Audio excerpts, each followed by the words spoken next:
بسم الله الرحمن الرحیم. یا علی یا عظیم، یا غفور یا رحیم،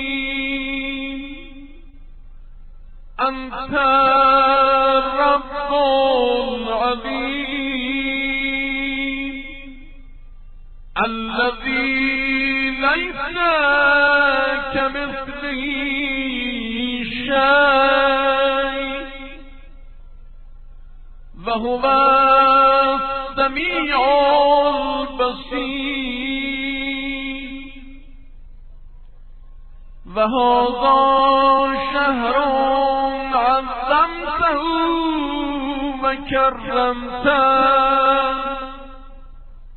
وشرفته وفضلته على الشهور. وهو الشهر الذي فرضت صيامه عليه. وهو شهر رمضان الذي أنزلت فيه القرآن هدى للناس وبينات من الهدى والفرقان. وجعلت فيه ليلة القدر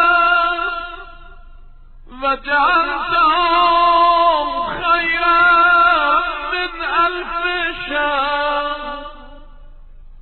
فيا ذا المن ولا يمن عليك من علي بفكاك رغبتي من النار فيما تمن علي وأدخلني الجنة برحمتك يا أرحم الراحمين.